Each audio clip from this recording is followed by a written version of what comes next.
back. I hope we had a great Thanksgiving. We start on page 30 today. I feel like the room is like back heavy or something. I did shower recently, just in case anybody's worried. Okay, so we start on page 30, and we'll take a look at our quiz. Sorry, we'll take a look at our calendar, and I'll talk about the quiz once more folks show up this morning. Today we start talking about something called related rates. Next class we talk more about related rates. The fact that there's two classes means I think it's an important topic. It's also a challenging topic, so we will take two classes to discuss. Then we have one more day on new material before the test. So Friday we talk about L'Hopital's rule. 3 more classes, including today, of new material. Then Monday is our review day, and then Wednesday next week is our test. At the moment, you guys hopefully are starting to think about Project 7. If you don't have one, they're up here, but it's the one about optimization. We assigned that on Wednesday. That one is due this coming Friday. And also on Friday is our 8th quiz. Any questions on the calendar? Okay, so let's go ahead and jump in on page 30. And we'll come up here to number 1. Richard.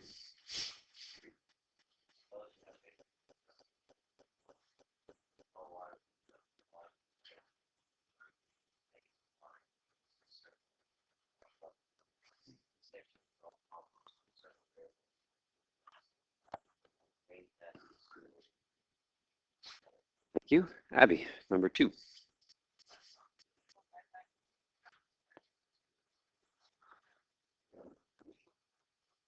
Okay, so let's jump all the way back to page 1.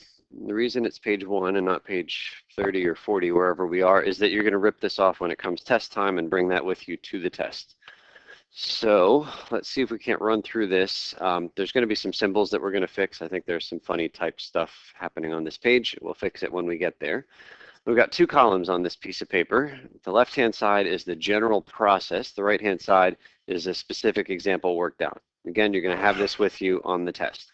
So first, let's get somebody to read the problem to us. We'll go to Todd on the right-hand column.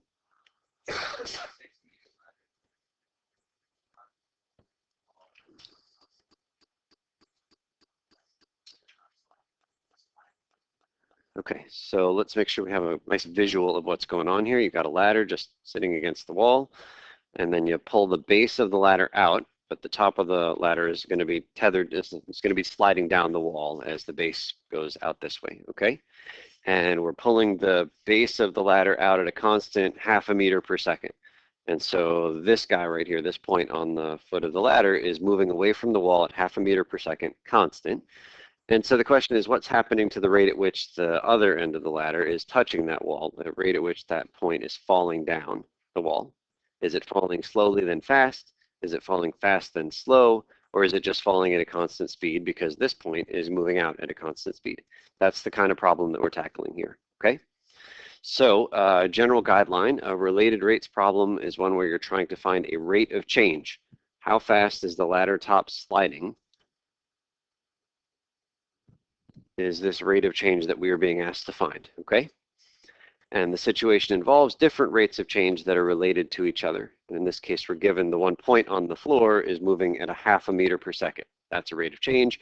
We're trying to relate this other rate of change to that first one.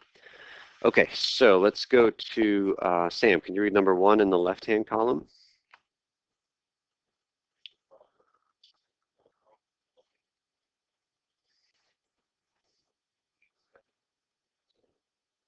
Okay, so do we have a sense? Your 3 options are this. The question is, what's happening to the rate at which the point that's touching the wall is falling down the wall? Is it slow then fast, fast then slow, or constant? Can we get a vote by a show of hands? So think about it for 10 seconds individually, and then we're going to vote. Fast then slow, slow then fast, or constant. The rate at which that point is falling down the wall.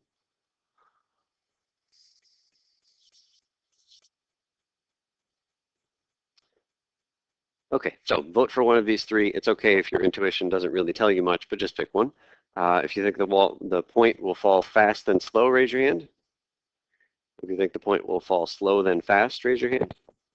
If you think the point will fall at a constant velocity, raise your hand. Okay, so we're fairly well split between slow then fast and a constant velocity. So here's what I wrote up in terms of my intuition, that the ladder will initially fall slowly, but then faster and faster, even though the bottom is being pulled out at a constant rate. That's what my gut says. Is okay if your gut says something different, but it's nice to think about it before we dive in. So let's go to number 2, and we'll go to Bubba. Let x be the distance bottom of the ladder, let y be the distance top of the ladder. The length of the ladder is constant 6 meters. Note that even though we are looking at the top of the ladder is 5 meters up, that distance is the variable top of the ladder. Okay, so that's a really important point. I'm going to jump ahead to step 3. I've labeled the picture. So this vertical is our wall. That diagonal is the actual ladder. You can see that the ladder, this point right over here, is being pulled to the right at a constant 0.5 meter per second. And then I've labeled this guy right here with a y, which is kind of curious because the question said, what's going on when the ladder is 5 meters up the wall? So it feels like we should just be able to put a 5 there. But if you put a 5 there, then this becomes a static picture. As soon as I put a 5 there, nothing can move. Agree? If I put a 5 there, I'm freezing this at one moment in time and nothing will ever change. So initially, even though it's tempting to put a 5 right there, we can't. We got to say this is something that's changing. We're going to call it a variable, called it y. So let's go up here to number 2, kind of highlighting the same thing. Tiffany, number 2 on the left.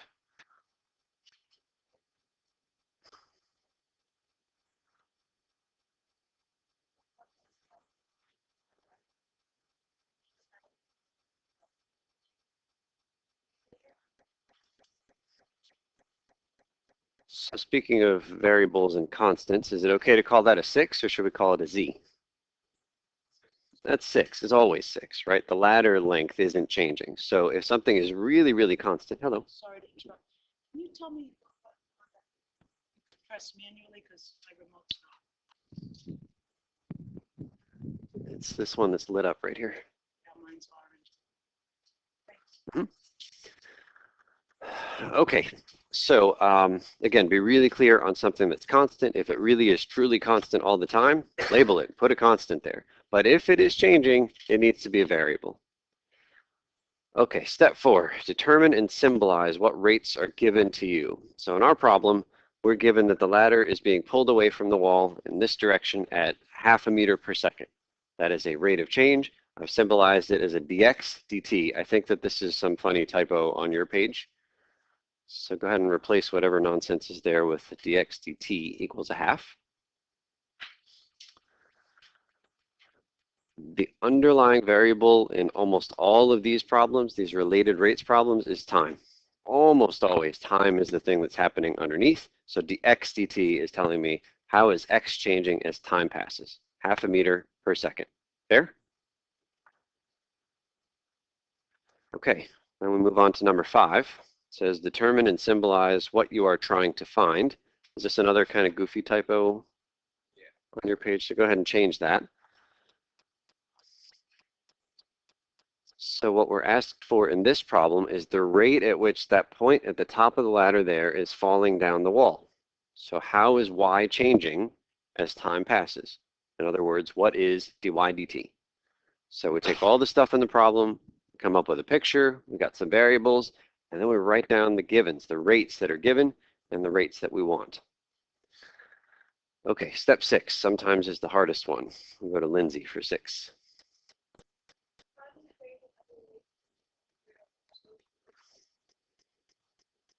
Okay, so in this diagram, we've got a right triangle with labels on all 3 sides. What theorem seems to jump out when we have a right? It's got to ring a bell for some of us. When we have a right triangle and the 3 sides are labeled, Pythagorean Theorem. So we write the Pythagorean Theorem, x squared plus y squared is 6 squared. Notice again, we didn't put 5 instead of the y. It's a varying thing. I'm imagining this is a video that I'm watching, and so I watch the ladder actually sliding away from the wall, and I'm perfectly welcome to pause the video when the ladder is 5 feet up, but it is a video and it is changing. So we leave it as a y. And then we'll go to 7. Andrew?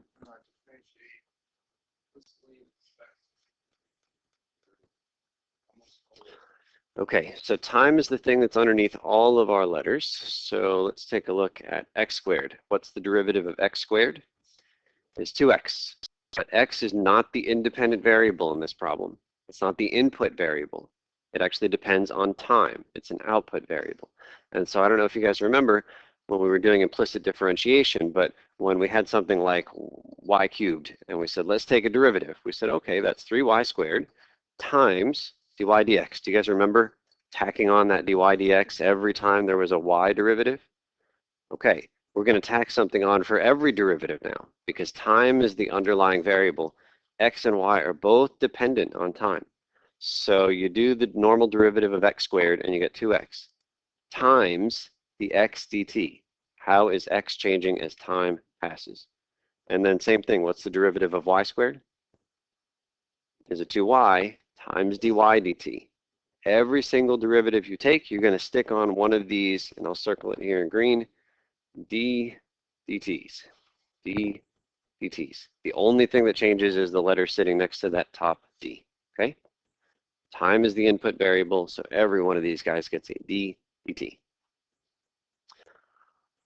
I don't remember when it happened, but DDT was like this pesticide that was in the news, maybe like 90s or something like that. So like think of that like DDT, like somehow get that into your mind. Every related rates problem, they're kind of annoying. Pesticide, I don't know. It's multiplication. Yeah, that's multiplication because yeah, it was this multiplication right here. You take your normal derivative times the chain rule says times the derivative of the stuff. What's the derivative of y? Oh, well, we symbolize it as a y, dy dx. What's the derivative of x in this case? Oh, it's the x dt. It's just a symbol. So that's the chain rule, and it's always multiplication. Okay, what's the derivative of 6 squared? 0. So we have this equation. Did that one come out okay on the page? Nope. You might want to fix that. It should look like this.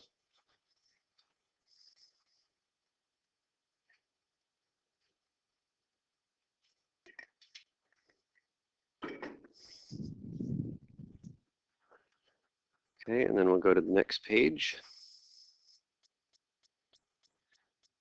Number 8, Chris.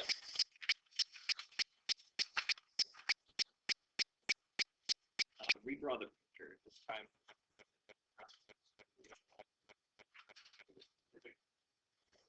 Situation. Okay, so now and only now, after we've taken a derivative, do we redraw that picture, and instead of a y, we put 5. We're pausing the video at that one moment in time. 6 is always 6. How do we find this number down here? Pythagorean theorem. So we'll actually plug into the Pythagorean theorem, and we get x is equal to the square root of 6 squared minus 5 squared. It's about 3.3, okay? So that's fine, and then I think there's only one kind of funny typo in this one. It's whatever showed up there should be a y. Yeah, so go ahead and change that. So I'll write the equation we had on the previous page just so we can compare. It was 2x times dx dt plus 2y times dy dt was equal to 0. And now it's a matter of replacing all of this stuff with knowns, things that are known. Let's start over here. How much is y? It's 5. It was given at the one moment in time when the ladder is 5 feet up the wall. Super, I plugged in 5. How much is the x dt? It was given, we wrote it down on the previous page, it was a half. It was the rate at which this ladder was sliding to the right. So dx dt is there. That's our 1/2. How about this x? How much is x? It was the bottom variable. It's about 3.3. We just found it. So we plug in a 3.3. You can see it right here. And the only thing left that hasn't been replaced is what? Is the dy dt. Well, that's quite comforting actually, because remember from way back, dy dt was the thing we're asked to find. So I now have an equation where it's easy to solve for dy dt. Does everybody see where we plugged in all of these things? Any questions on going to there?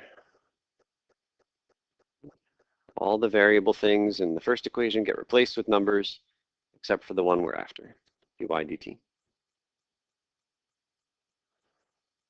Okay, and then step 9, well, I guess that's what we just talked about, is plug in the variables. And then 10 is solve for the desired rate. So we were after dy dt from the beginning. So subtract all that mess and then divide by the 2 times 5. So we can see it down here. And crunch the numbers, it turns out it's about negative 0.33. What are the units for dy dt? Remember, units for a derivative are always the top units over the bottom units. What are the units for y? It's meters per, units for time, second. So at that moment in time, the ladder is falling. How do I know it's falling? Lucia? It's negative, right? Y is getting smaller. Y is decreasing by 0.33 meters per second at that one moment in time. So the ladder's falling, of course, at about 0.33 meters per second. That's only at that one moment in the video. We paused it when the ladder was 5 feet off the ground. If I change the moment I'm pausing, I'm going to change the answer. So step 11 says interpret and make sure the answer seems reasonable. Okay, that seems reasonable. 0.33 meters seems pretty slow, meters per second. Seems pretty slow. The ladder is 6 feet long, it's 5 feet up. Seems pretty slow in the beginning. In fact, which one is bigger? The rate at which the point is falling or the rate at which the ladder is being pulled out from the bottom? It was the bottom one, right? Remember, it was being pulled out at 0.5 meter per second, and it's falling at only 0.33 meters per second. So it's pretty slow in the beginning. We're going to go down here to the bottom. Answer the same question again, but instead of looking when the ladder is 5 meters up the wall, we're going to try when the ladder is 3 meters up the wall, and then finally when the ladder is 1 meter up the wall. So the good news is we don't need to start over for this. In fact, if we go back up to this equation here in purple, I think we can just about use that equation and replace with new things. So let's start replacing. I've got a 2 times an x. I'll pause on that one. The x dt is always the same in this problem. What is it? It's a half, the rate at which the ladder is being pulled out, plus 2 times. Okay, the y variable was the vertical part. In the first part of this problem, how much is y? Is 3. So we're going to plug the 3 in. 2 times the 3 times, how much is dy dt? It's dy dt. That's what we're after.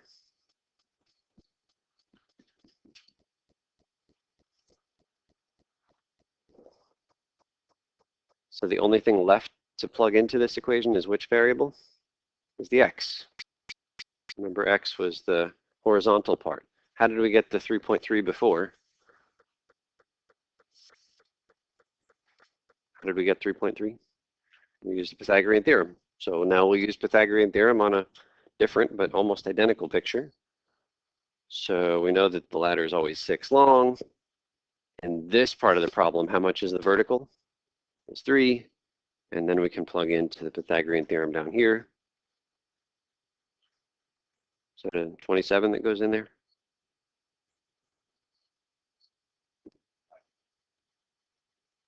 Thank you. So 5.19 goes right up there.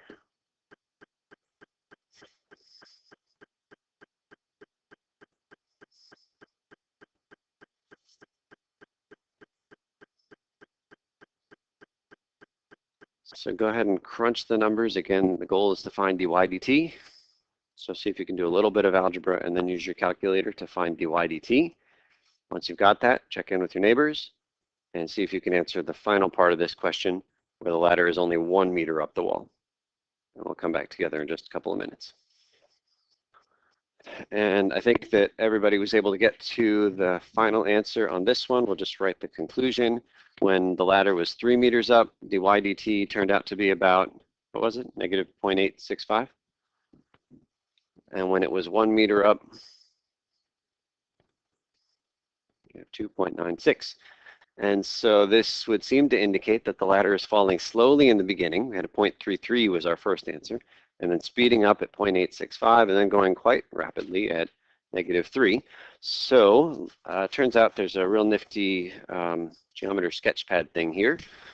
So first of all, anything that looks as pretty as this is a clear indication that I didn't make it, so I'm just giving credit. This is by Audrey Weeks. She is wonderful.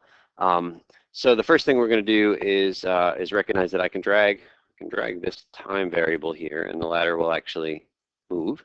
But if I drag the time variable, then time isn't passing at a constant rate. So what we're going to do is slide the ladder and try to see if it agrees with what we had said.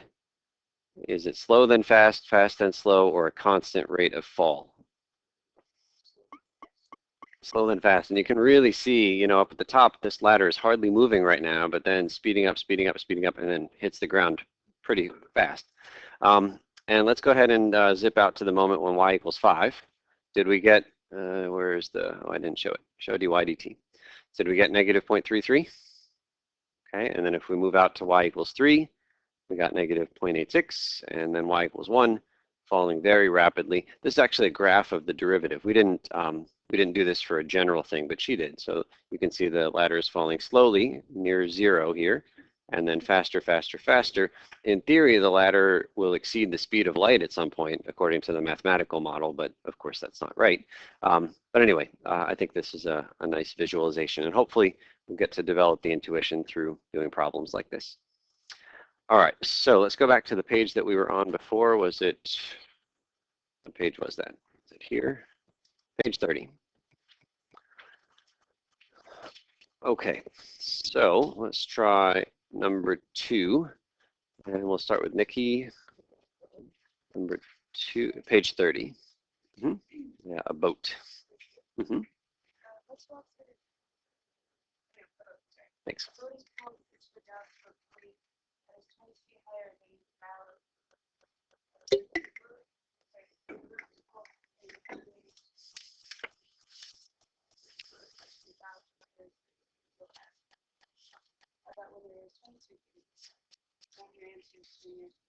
Okay, so let's give this a shot. First thing we're going to do is try to draw a picture and make some sense of what's going on here. So down at the bottom of my picture, we're going to have the water. And then coming out of the water, we have our dock. And what's true about the length of the dock? Changing or constant? Constant. How much is it?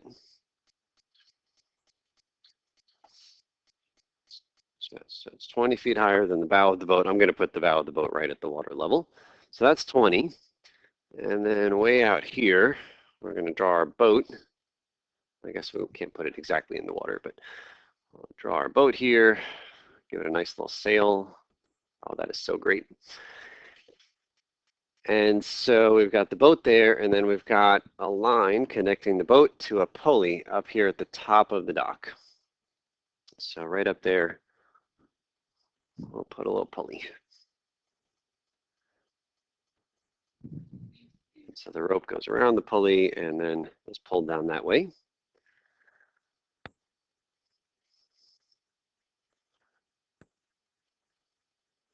Okay, and then we're going to start labeling things. We're going to put variables in. So it seems like the length of the red thing there is important to us. Is it constant or is it changing? It's changing. So let's give it a letter. It makes no difference to me what letter we use. H. Super. And then it feels like we've got another thing we're going to want to label. I have the vertical is 20. That H, I'm assuming hypotenuse is what somebody was naming it H for. So there must be a third side to this triangle. And, you know, essentially it's the water. Maybe my picture is a little bit misleading. I mean, it's 20 is the whole thing. So if we really feel like it, we could draw maybe that thing. All right, so that completes our right triangle. And to be clear, the 20 is the distance that we want it to be. So the 20 is, that part right there is the 20.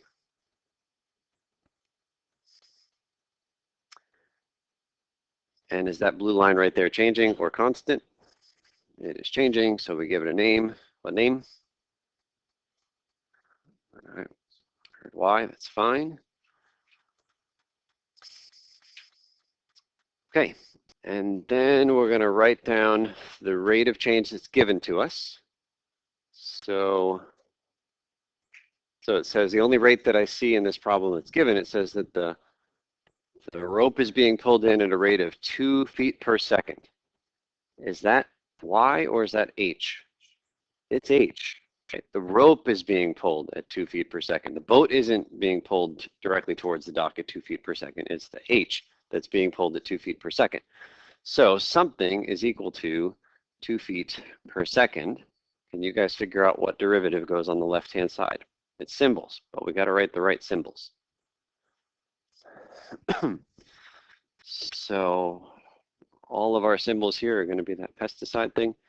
Also, if you used to watch wrestling like back in the 80s, Jake the Snake Roberts had a move called the DDT. So maybe that will jog your memory. But every problem here is going to have DDT in it.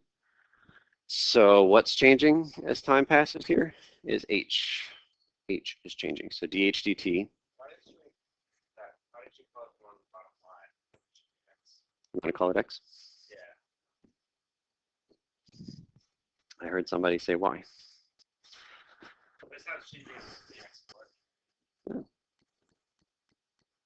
But talk to your neighbor. I think he's the one that said Y. But you said why? Some contention. We might have some table changes next class.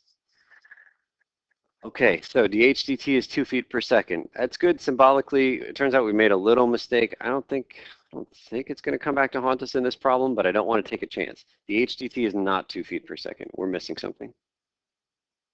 What's happening to the length of H as time passes? It's getting shorter. That says it's getting longer. So it is negative 2 feet per second. Okay. A lot of times it doesn't matter, but sometimes it does. Sometimes you'll get the completely wrong number, not just the opposite of the right answer, but a completely different answer. So just be careful. If things are getting shorter, it's negatives. Bigger, it's positives. Okay, and then symbolically, we're going to try to figure out what we're asked for here. How fast is the boat approaching the dock? Can you guys symbolically write down some derivative that we are being asked for here? How fast is the boat approaching the dock?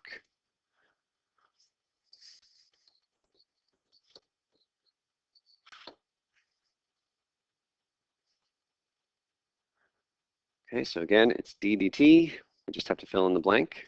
What letter is the one that's changing in this case? X. We are asked to find the x dt. How fast is the boat approaching the dock? Straight line.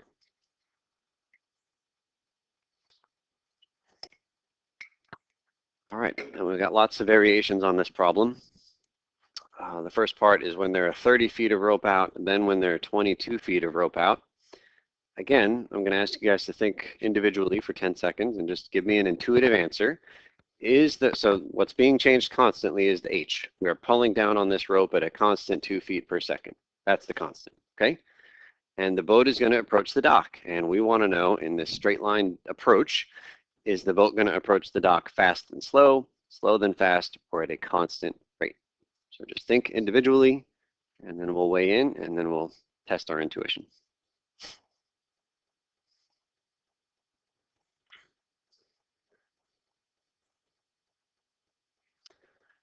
Okay, so let's get people to weigh in just for kicks. Fast and slow. 2 votes there. Fast and slow. 3 votes there. Slow. What's that? The theoretical. Slow then fast.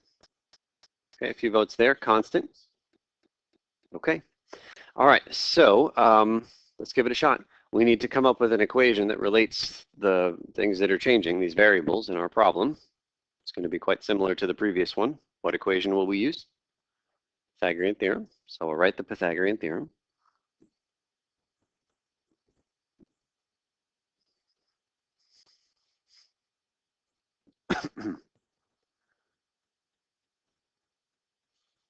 And I can't stress this enough. That 30 feet of rope, is that the H or the X? That's the H, right? When H is 30, we're going to pause this video. But you cannot plug 30 in. Well, I guess you can. You won't get any credit if you plug 30 in at this stage. Because if you plug 30 in, you're fixing the problem. As soon as H is 30, nothing moves. There are no rates of change because it's static. It needs to be dynamic. Plugging H equals 30 in happens only after we take our derivative. So go ahead and take the derivative of this equation here in black. Don't forget, every variable gets a ddt attached to it. Always times the ddt.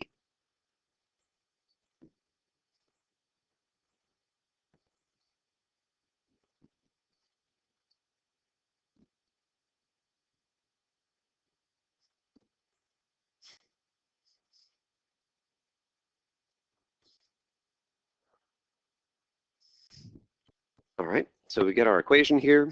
We're about to replace some variables with constants. I guess we could clean this up. So you didn't need to write the 0. What could we cancel? The 2's cancel, so we'll just write everything else without the 2's.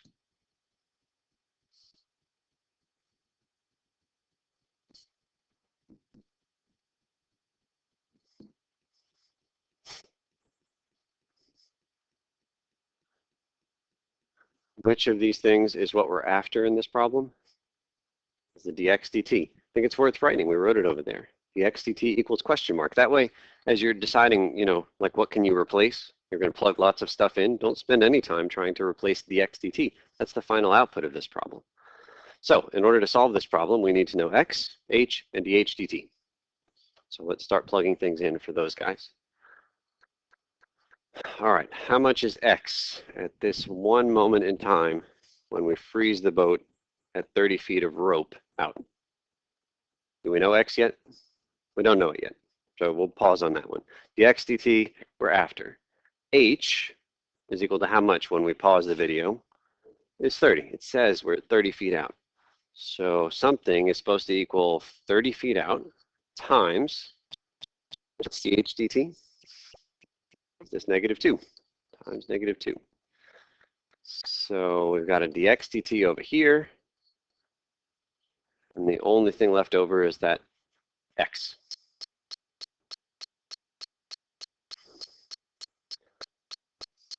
So how are we supposed to find x? We're going to plug 30 into what? Into the Pythagorean Theorem, the original equation. So I'm going to redraw the picture. You don't need to, but I'll go ahead and redraw it. So what do we have here? That's a 20. When we pause the video here, that's a 30. And you can go ahead and find the value of x down there with the Pythagorean Theorem.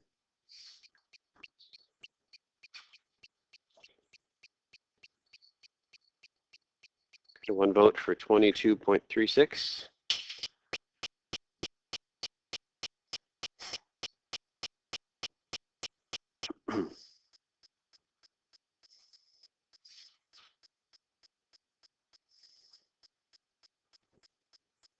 Okay, so a couple of votes there. So your job, and then we'll come back together in just a few minutes. You're going to do a tiny bit of algebra to find dx dt in this problem, then it's done. And once you finish that, you're going to redo the problem, although you don't have to go all the way back to the beginning, but redo it when there are 22 feet of rope out. Okay, so we'll come back together. I think a bunch of folks got the -2.68 for the first part, and then maybe some are finishing up the -4.8. So Bubba makes a good point. The negative seems to, maybe it's kind of redundant, I guess, with the word approaching in the problem. So if I were, so symbolically, these are correct. I mean, the dx dt is a negative number because x is getting shorter. But if you were to write a sentence to answer the question, you would say, the boat is approaching the dock at 2.68 feet per second. You wouldn't say it's approaching at -2.68. So it is going faster, I guess. Yeah, so in this problem, initially it's approaching at about 2.7 feet per second, and then as we get a little bit closer, it's about 5 feet per second. So it's moving, the boat is moving horizontally faster as time passes. I mean, like, in this situation, that's true, but like, if you have like an engine with a certain amount of power, and the power of the engine is constantly pulling closer, as it got closer, with a greater amount of that energy, the engine is pulling directly up, or slow down. Up out of the water, you mean? Yeah. Yeah, so right, so at some point the boat will start to get tugged out of the water. I guess that's true, but that only happens after the boat, I guess, hits the dock essentially. Is that fair? Like it's interesting. So there, yeah, the boat will move a little bit with the waves because it's in the water. Yeah, I mean, at some point the boat will start to get pulled out of the water, but will that happen before it hits the dock? Yeah. So there's,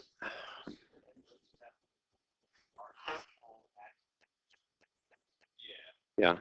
I mean, yeah, that is a constant, even if maybe the power usage is not constant, but the engine is doing what it needs to pull at a constant to feet per second. So let's see what's going on here. We do have another Sketchpad thing for this one. So let's take a look here. So there's the boat, and it's going to be pulled towards the dock. Now there's going to be a lot of stuff changing in this problem. And in fact, that's the kind of idea of the related rates. You have lots of things changing, and we want to relate them to each other. So the first thing I'm going to ask you to watch is just these little dots here. These dots are spaced out 2 feet.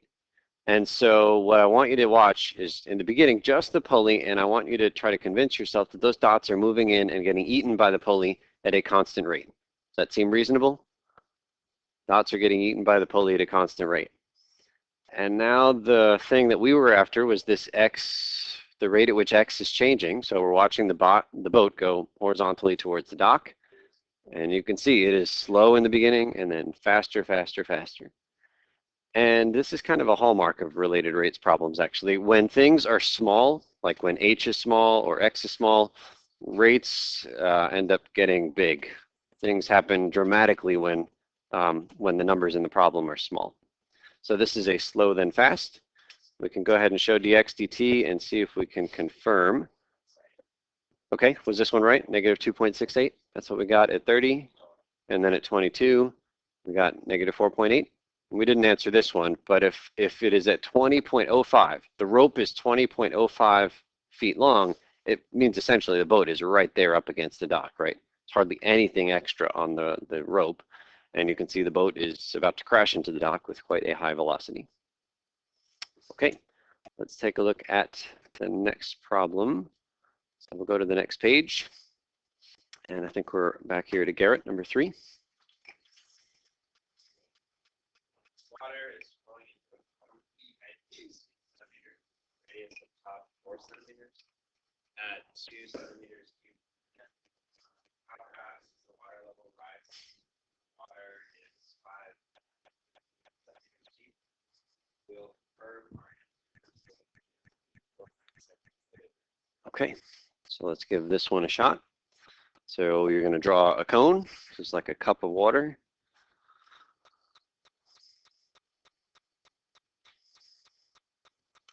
And let's go ahead and mark the distances in this cone. So it says that the radius of the cone at the top is 4. So from there to there is 4.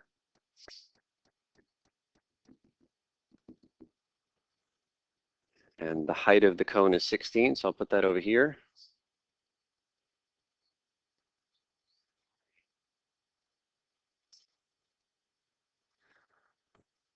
Okay. And then, so it's not full at the moment, so we'll just put the water at some kind of arbitrary spot.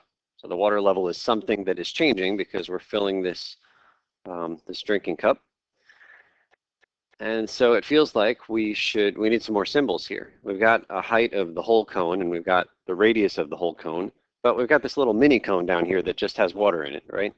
And so it seems like we should kind of symbolize those things. So how about we say that the changing height of the water is h, and the changing radius of the water can be r.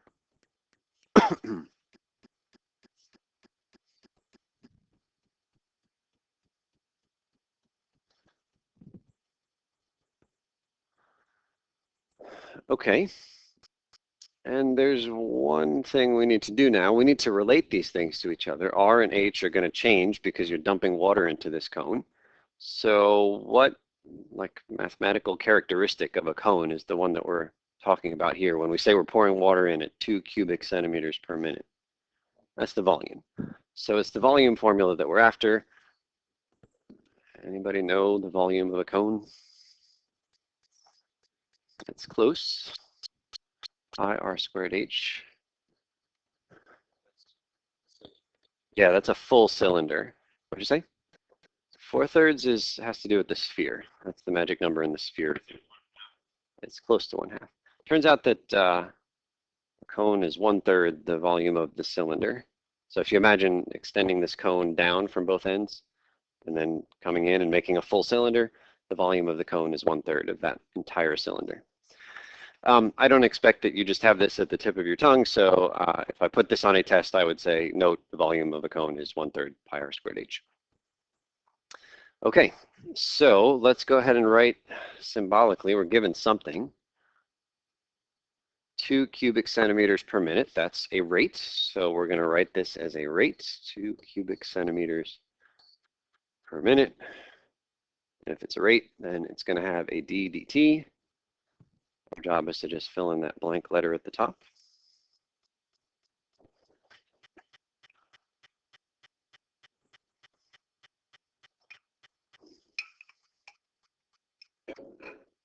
So what letter is it? V. Volume is changing at 2 cubic centimeters per minute. Right, you are pouring water in, so the volume is changing.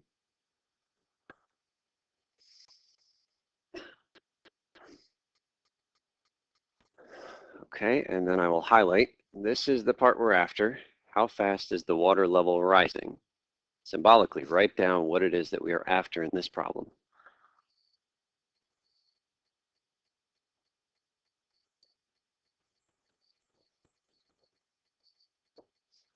What letter is it that we're after? H. The h dt is the thing we want. Okay, so let's get some intuition here. Imagine the cup is empty and we're going to start filling it at a constant rate of 2 cubic centimeters per minute. So the water is pouring in at a constant rate. So the question is, how is that height changing? And again, your options are fast, then slow, slow, then fast, or constantly. Imagine how the height of the water is changing as you pour water in at a constant rate. Okay, let's take another vote. Fast, then slow. Slow, then fast. Constant. Okay. Our intuition is getting better after doing 2 of these problems. Okay, so let's see if we can't figure out what to do. Note again that there's always a number in the problem that I completely ignore in the beginning. In this case, it's when the water is 5 meters deep, 5 centimeters deep, or 10, or 15. That's pausing the video, and we can't do it until we've already taken a derivative. So we've got our equation. It's here in red. Our job is to take a derivative of this equation. So let's go ahead and take a derivative. What's the derivative of v? Is dv dt, right? It is changing. I mean, it's like 1. It's 1, but then times some d dt. So the derivative there is dv dt equals, all right, so for me, I'm going to put parentheses right here. 1/3 pi is a constant multiple. Does it stay or go when you take a derivative? It stays. So 1/3 pi is just hanging out. Okay, bad news. What rule do we need to use to take a derivative of r squared h? It's a product rule, the multiplication rule. So let's use the product rule. First times derivative of the second, r squared times, what's the derivative of h? It's 1, and then you tack on the d dt. So that's the h dt.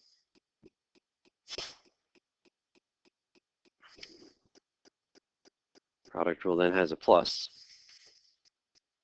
Second times derivative of the first. Second is h times, what's the derivative of r squared? 2r, as normal, times then the d dt. In this case, the r dt.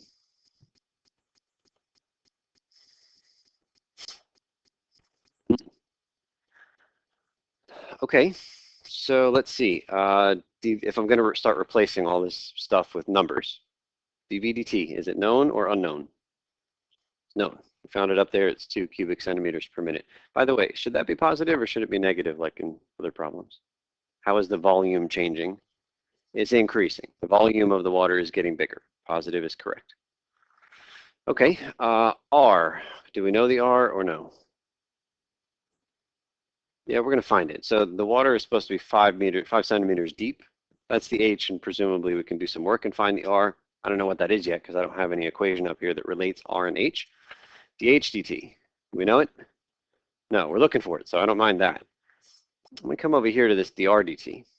That really has me bothered because there's nothing in the problem that gives you information about dr dt, and the problem doesn't ask for dr dt, and so it just seems like this is troublesome.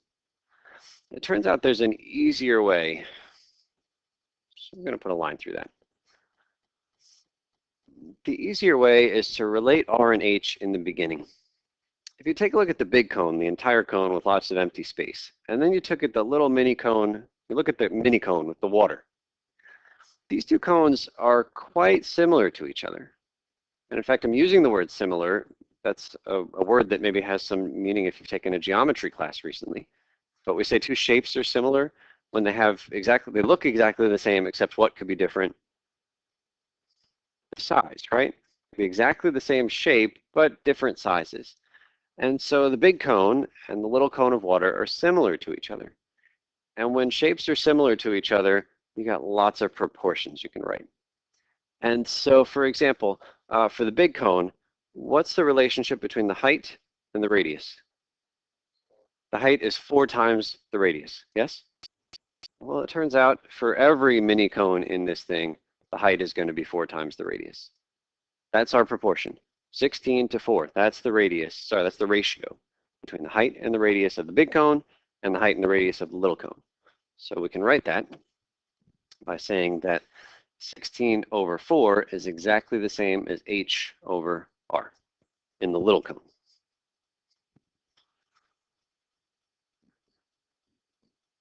And that's by similarity. So it's okay if you haven't had geometry in a long time, but do enough of these kinds of problems where there's some geometrical shape involved, and you'll start to recognize when similarity is appropriate.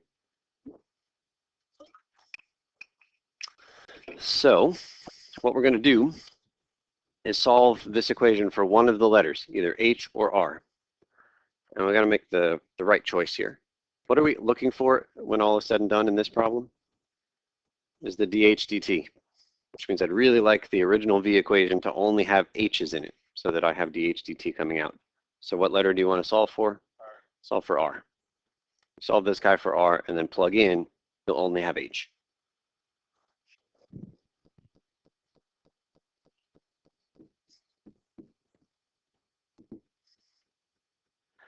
So what do we get here? R is equal to h over 4.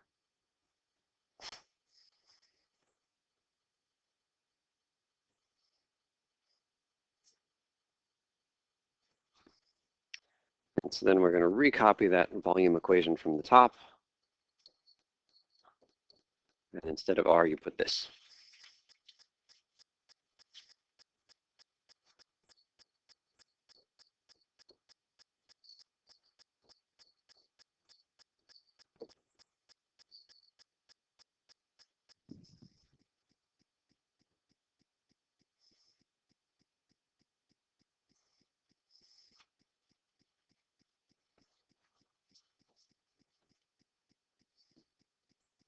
So let's clean that up a little bit. I've got a pi. I've got a bunch of h's. What's the final power on the h? When we mush them together, we'll have h cubed. Let's see, there's a 3 down here on the bottom, 1 upstairs, but the 3 is going to hit the 4, yes? But it's actually 4 squared. So what number is down there when all is said and done? I think I heard somebody say 48. Is that okay? 4 gets squared to 16, and then the 16 times the 3. That's our 48.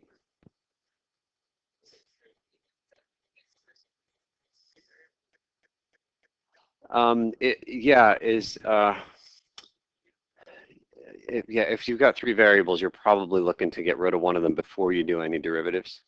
Yeah. In the previous problems, there were only 2 variables from the beginning. That's a good observation.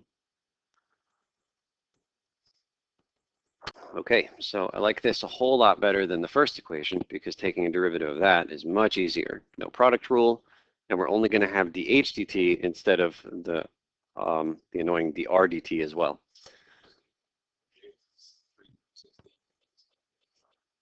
Oh, that is fancy if you leave it as 3 times 16. Yes, that's better than what I did. So let's take a derivative of this guy. Derivative of v is still dv dt equals, okay, so the pi and the 48 stay right there. And the derivative of h cubed is 3 squared h dt. Every derivative, every variable gets a d dt.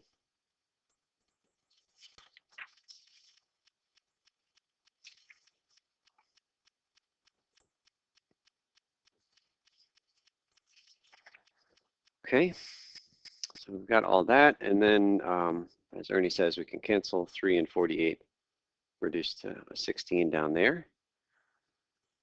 And now we're ready to start replacing. So in this problem, how much is dv dt? So that was the positive 2 that we were given in the problem. Equals, I've got pi over 16 times h squared. How much is h when we freeze the video for the first time? Yeah, so we're going to look at these three numbers separately, 5, 10, and 15. That's how deep the water is, so we'll just do them one at a time. So when h is 5, we put that, and then the h dt is what we're after. So do a little bit of algebra and use your calculator to estimate the h dt here. And actually, maybe you could split up the work at your table. Somebody put a 10 instead of the 5, and somebody else put a 15. 5, 10, or 15. Just do one of those problems.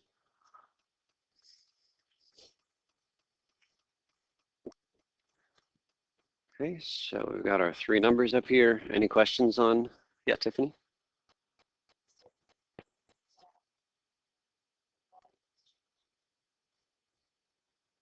Oh, you're right. Not seconds. Thank you. They should all be centimeters per minute.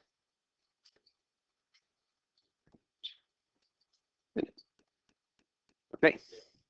So does this agree with our intuition? When the height of the water is small, like 5, the rate at which the height is changing is pretty big, 0.4 centimeters per minute. And then as the water level rises, there's much more space for the water to fill up, and so the water level rises slower and slower. Okay, let's take a look at this guy. So here again, it says the ratio of the height to the radius is 4, so this is exactly the problem we were looking at, and we can fill it at a constant 2 cubic centimeters per minute. And you can see how dramatic things change in the beginning when the cup is empty or near empty versus slowing down at the top. And so that agrees with our intuition. We can jump to here and then show 0.4 at that moment. The height is changing at 0.4 centimeters per minute, and then there at a 0.102, and then finally not changing very much at all when the tank is near full. Any questions on that? Okay, let's take a look at this last problem here, number 4. Don't know that we'll have time to finish it, but we'll at least get it set up. And just while I'm thinking of it, here's the motivational part of today. These problems are notoriously difficult. Related rates questions are really, really hard. I remember when I took calculus as a student, and one of my classmates had an older brother that had already been through the course, and he said basically with these related rates problems, you just write everything down and then you just start playing, and you hope that you can finally get to the answer. But the problems can be so varied that there's not just a, exactly do this, this, this. Although I've written the guide, well, I didn't. My predecessor wrote the guideline that is on page 1, so have that with you when you're doing the homework, but recognize these are supposed to be challenging. All right, let's go to number 4. Ernie?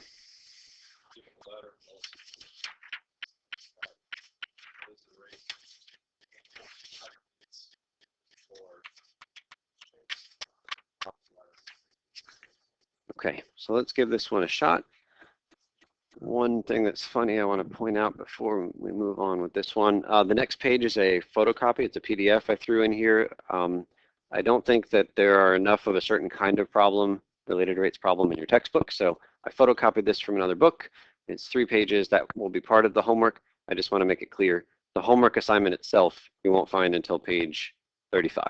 So if you get confused because you have this photocopied thing in the middle of your packet, the homework assignment is right after it, okay? And I've also put the answer key right above. All right, so let's give this one a shot. So we'll draw the same picture we had in the beginning. We've got our ladder leaning up against the wall. And the ladder is definitely 6 meters long. It's fair to put that as a constant all the time. And let's go ahead and use the same letter that we did for the horizontal before. We had that one was an X, and this one over here is a Y. And so again, symbolically, we'll write down the given. In this problem, the bottom of the ladder was being pulled to the right at 0.5 meter per second, constant. So that was a dx dt.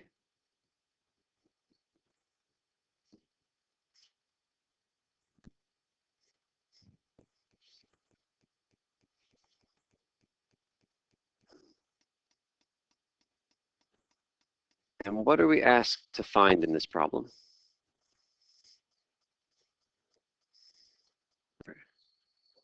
Yeah, the rate at which the angle makes with the floor. Okay, we don't have that symbolized yet, so we got to put an angle in here. Rate the angle that's made with the floor. So I feel like theta down here is the angle that we're talking about. Ladder and the floor. So symbolically, can you write down some derivative that we're after?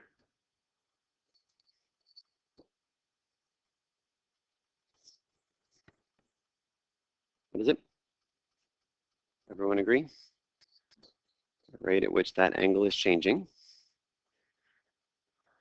And just for kicks, let's put the units over here. Theta units over time units. Time is in seconds. Yeah. In calculus, it is radians. It's not degrees per second, it's radians per second. Okay, so I'm feeling like I've got something labeled in my picture which has no business being labeled in my picture. One of these letters is not, there's nothing given in the problem, there's nothing requested in the problem. Which one? It's the y. We know dx dt, so x we have information about, but we're told nothing about y and we're not asked for y, so y doesn't belong here. It's really tempting for every right triangle to just say, oh, it's always Pythagorean theorem. Not this one. We need an equation that relates x and theta and 6.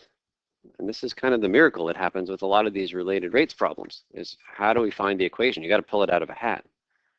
Can you guys think of an equation that relates x and theta and 6? It's cosine. It's cosine. Write down the definition of cosine from that triangle, and you will have your equation. Go ahead and write it.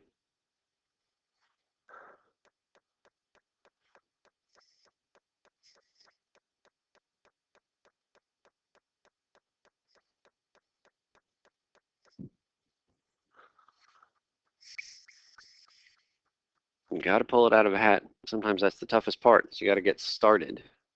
Pull some equation out that relates everything in the picture. In this case, it's cosine. All right, so let's just write down the derivative equation, and then we'll call it a day, and you guys can finish this later. What's the derivative of cosine? It's negative sine. What's the derivative of x over 6? Don't use the quotient rule. 1/6. Okay, that's a 1/6 x.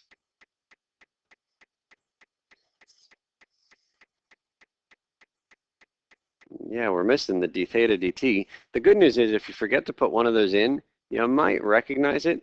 You can see we're asked to find d theta dt. So at some point, hopefully you say, wait a minute, where is it? But yeah, we forgot to put it right there. So that's the equation that we're going to plug the variables into, and that's it. Okay, so sorry we went over a little bit. Again, the homework you'll find a few pages down the road. These problems are hard and they are long. It says in the homework assignment you can spread it out over 2 days, okay? Oh, we do, of course we do. Thank you, thank you, thank you. I was so keyed in on intentionally not putting the d theta dt that I unintentionally forgot the dx dt. Yeah, so that's it. Okay, sorry for going over. We'll see you guys on Wednesday.